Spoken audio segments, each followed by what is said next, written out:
Overthink a lot. Especially at nights, those thoughts don't let us sleep at times, and even when we're performing or we're learning a skill. Even though there's a lot of resources on the internet about how to execute, we still fail to execute because of these thoughts taking over our brains. Why do we do that, and what can we do about it? Let's talk about it. Hi, I'm Pratishtha from thepratishtha.com. I'm a psychology graduate, self-help coach, and a counselor in training.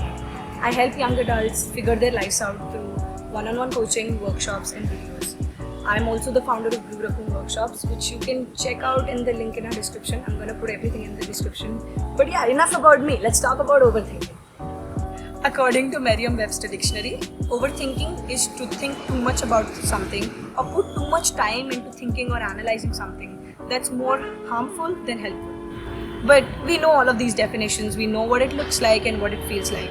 But now let's talk about it in an Indian context. Why do Indians overthink? What happens in the way that we're raised that makes us think so much before executing something, while learning something and while performing something? It could be something as simple as talking to a new person and we are like, oh my god, what is that person going to think about me? What if I say the wrong thing? Oh my god, if the tone is wrong, or if this is wrong, or should I say it at all? Where does all of that come from? So first of all, we're living in a culture of perfection where like either you speak the right thing or don't say the right thing, don't say anything at all. So your answer has to be either right or nothing at all. So like there's not much scope to make mistakes, to use your own brain and your own judgment and your own ideas and explore them. Even in our high households, we're not really given that space to do what we want to do, to follow our own interests, use our own unique abilities to come up with new ideas and solutions. We're told what to do and we're sent into a school that our parents decided for us. In the school, we are made to follow rules. We're taught to follow rules. Even in college and in our offices, we're not rewarded for being creative or different on our own, but we have to be creative or different in the box that society puts you in. So you gotta have to look good always and be good always and see the right thing always and always match society's expectations of what is right and wrong. And there's not much prone or scope for error. So you gotta be right? So obviously when someone wants you to do so many things that they don't train you to do, of course when you're stepping into something new, you're always expecting to be right. Adding to that, there is a lot of comparison. We are always like compared with other kids in school, other people, other employees at the office, other siblings if you have any, your friends. From the childhood we are taught that that person is better. You got to be better than the rest. Your marks depend. You are going to be a topper if other people get less marks than you. So there's this constant competition, constant feeling of I will be rewarded only when I am better than the others. I'm not rewarded for trying. And remember that rewards really drive people. But to get that love, appreciation, respect and bonding and connection and worth, you have to reach all these goals. You got to be good enough. And nobody sits and defines good enough for you. But like you're just left in the world wondering what is good enough, am I good enough? Nobody gives you these clear answers. And third thing, on top of this, there's not much mental health education. Nobody teaches you how to manage your emotions. If you feel like shit at 3 a.m., there is no course or module that was taught to you in school or college or in general which tells you how to deal with it. All of these together and more bring you to an overthinking state. Now, overthinking is also a part of some disorders, but we're going to talk about it in a bit. But before that, let's talk about solutions. Number 1, acknowledge the feelings. In human experience, we talk about 3 elements constantly in psychology: thoughts, feelings, and actions or behavior. So, what you're going to do with these feelings that flow, it's like when you're overthinking, you're not just thinking, you're also feeling, and that is stopping you from acting. So all the thoughts, feelings and behavior are going together. So when you have these thoughts, listen to them.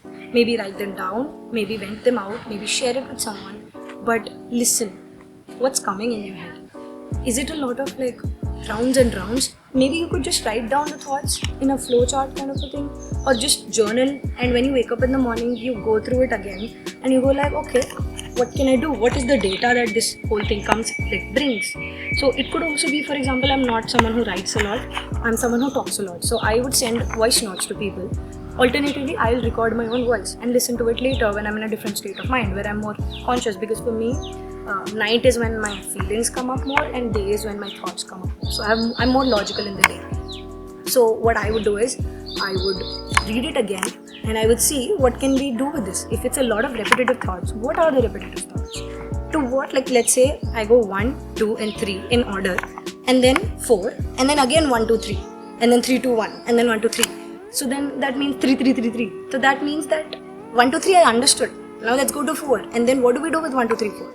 For example, I had a breakup, they left me, I'm not good enough, maybe I'll never find somebody. If that is the 1, 2, 3, 4, then I think it again and again. So when I'm writing down, I'm understanding that, okay, I already said this, you already told me this. So where can I break this cycle? Now, fifth thought should be like, what do I do about it? If that doesn't come and the 4 keeps repeating, I know where the mistake is. So you can really sit down and analyze your thoughts later when you listen to it in a different state of mind or when you are more clearer. So that's one thing you can do with the thoughts. Second, feelings. Now this is the challenging part because we know how to deal with our thoughts. There's a lot of videos on convergent thinking, divergent thinking, problem solving skills. It's a part of a lot of courses also. But what about feelings?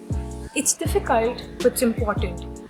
So you could either vent it out to yourself or to someone who you can trust, who's non-judgmental. So essentially you're looking to vent out in a space that is non-judgmental. It could be a diary. It could be a voice note again, but you got to accept the feelings. So running away from feelings and just focusing on thoughts or just looking for distractions is not going to work in the long run. You're going to have to sit down and go over the feelings.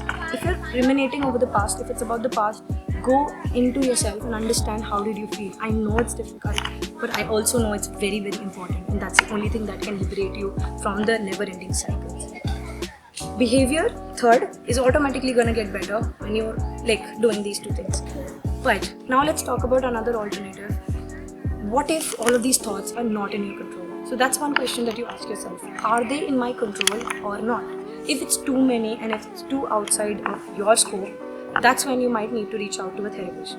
Now in these situations, there are two possibilities. Either you're not trained on how to control and regulate your thoughts and how do you be the one in control and not the other way around. They don't control you, you control them.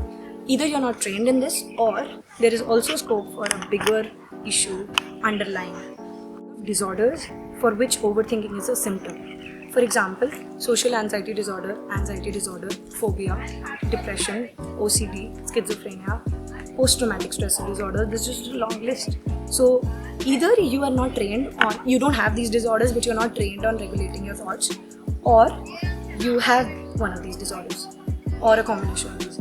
Either ways, you can always reach out to a therapist. So I'm going to leave you some links in the description. I also coach and I'm also a counselor in training. I have also helped people. Either I can help you train to deal with these thoughts, or I can help you understand whether you need to see a psychiatrist. So always remember one important thing here: never ever ever ever diagnose yourself. There's only clinical psychologist or a psychiatrist who can diagnose you, who can tell you whether you have a disorder. Don't Google and assume, please. So even a therapist should not prescribe you medication. They can connect you to a psychiatrist or a clinical psychologist, but at the end of the day, only a clinical psychologist or a psychiatrist can tell you whether you have one of these disorders. Don't Google and believe it. Don't believe someone random telling you have social anxiety disorder. Only a proper diagnosis can tell you that. Another thing you can do is meditate. Learn to observe and live in the moment. What do I feel right now? What do I think right now? What's going on inside my brain right now? What are the possibilities that can help me get out of this cycle? So general sense of awareness can be improved a lot through meditation. You can also do a lot of other things, but I feel like there's a lot of resources on that anyway. So I don't want to go too detail into that because I wanted to bring a perspective that has not been shared as much. I hope this video helps you. All my links are in the description, or maybe here. But please check out more of my work. I'm coming soon. I'm coming more often. Thank you so much for watching. Bye-bye.